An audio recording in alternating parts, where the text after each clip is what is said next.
चिकित्सा विभाग में जल्द ही 31,000 से अधिक बेरोजगारों को नौकरियां मिलेगी। विभाग में करीब 21,000 के आसपास प्रक्रियाधीन भर्तियां हैं, जिनके सफल अभ्यर्थियों को जल्द ही नियुक्तियां दी जाएगी। इसके अलावा 10,000 के आसपास अन्य पदों पर भी भर्ती की प्रक्रिया शुरू कर दी गई है। खुद चिकित्सा मंत्री गजेंद्र सिंह खीवसर भर्ती प्रक्रिया की मॉनिटरिंग कर रही है। खीवसर ने दावा किया कि भर्ती प्रक्रिया में जो भी लीगल पेच थे वो सुलझा लिए गए हैं। कजरवार नियुक्ति की प्रक्रिया जल्द शुरू होगी। इस मौके पर चिकित्सा मंत्री गजेंद्र सिंह खीवसर से विभाग की भर्तियों सहित कई मुद्दों पर खास बातचीत की हमारे सहयोगी विकास शर्मा ने।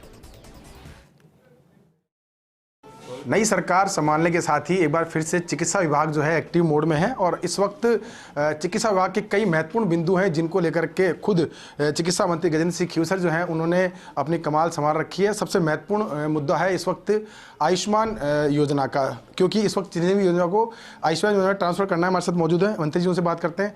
सर, आयुष्मान योजना को लेकर के अभी भी जो लोग हैं उनमें एक मैसेज पूरा नहीं जा पा रहा है कि चिरंजीवी योजना का जो उनको लाभ मिल रहा था उसके बाद अब जो आयुष्मान योजना में कन्वर्ट किया जा रहा है, कैसे उसको कन्वर्ट किया जा रहा है? सर, सबसे पहले तो जो चिरंजीवी योजना जो आपकी थी, पहला स्टेप तो ये रहा कि उस योजना का के नाम में संशोधन किया है और उसका नाम जो है मुख्यमंत्री आयुष्मान आरोग्य योजना उसका नाम दिया गया है।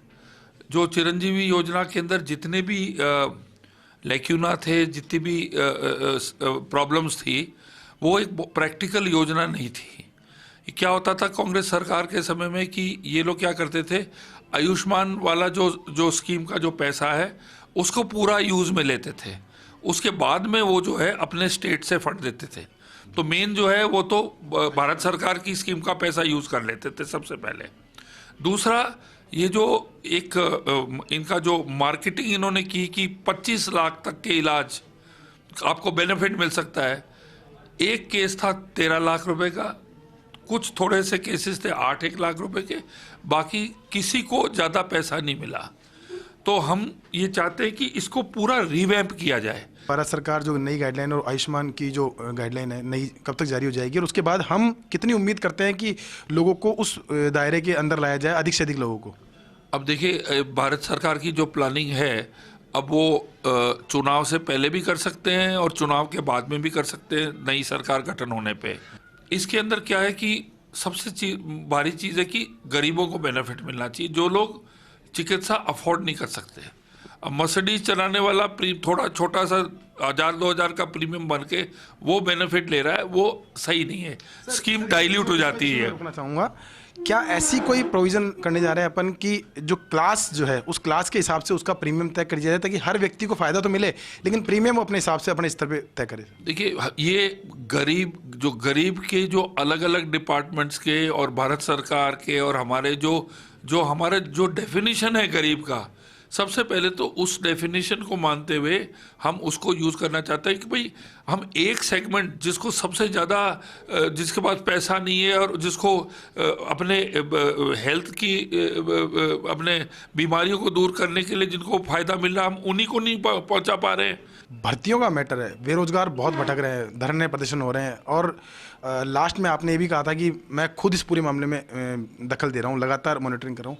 क्या स्टेटस है भर्तियों का और उसमें कब तक आप बेरोजगारों को खुशी दे पाएंगे चेहरे पर? राजस्थान के इतिहास में कुछ ही महीनों के अंदर लगभग आपके 31,000 नौकरियां हम देंगे।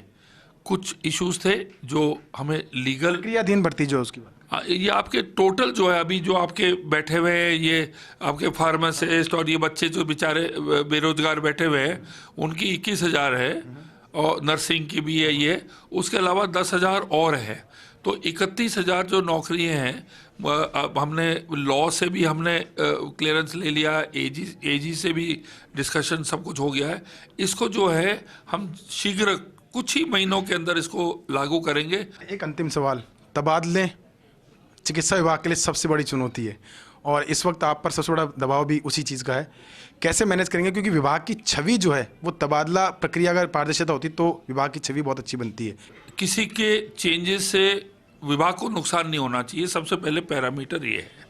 उसके बाद जो जनप्रतिनिधि हैं, जो हमारे एरियाज़ के लोग हैं, उनके जो डिज़ायर्स मांगे हैं उनको भी हमें फुलफिल करना पड़ता है।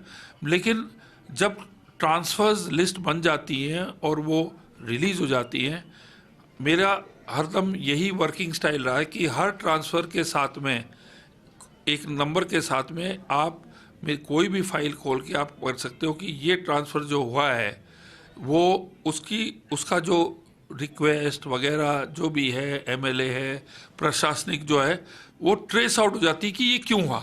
दबाव इस तरह का रहता है कि जो अतिरिक्त चार्ज दिए जाते हैं या फिर बिना पद के नियुक्ति दी जाती है, क्या मानते हैं कि उस चीज़ पर ब्रेक लग पाएगा पूरी तरह से?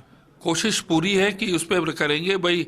ये जो अतिरिक्त चार्ज जो देना वगैरह, ये मेरे अनुसार से मिनिमम होने चाहिए बिल्कुल। हाँ, तो ये थे हमारे साथ गजेंद्र सिंह खींवसर, जिन्होंने बताया कि पूरी विभाग के अंदर जो अलग अलग प्रक्रिया चल रही है, चाहे वो भर्तियों की हो, चाहे वो आयुष्मान योजना की हो, चाहे वो तबादलों की, हर चीज़ को पारदर्शी तरीक़ा से किया जा रहा है। और कोई भी व्यक्ति इस पर सवाल उठाता है तो उनके पास जवाब होगा इस बात का कि ये काम क्यों किया गया। अब उम्मीद यही है कि चिकित्सा विभाग की जिस तरह की तस्वीर बदल रही है, जिस तरह की व्यवस्थाएं बदल रही है, उसका सीधा असर लोगों को फायदे के रूप में मिले। कैमरा पर्सन गिरीश के साथ विकास शर्मा, फर्स्ट न्यूज़ जयपुर।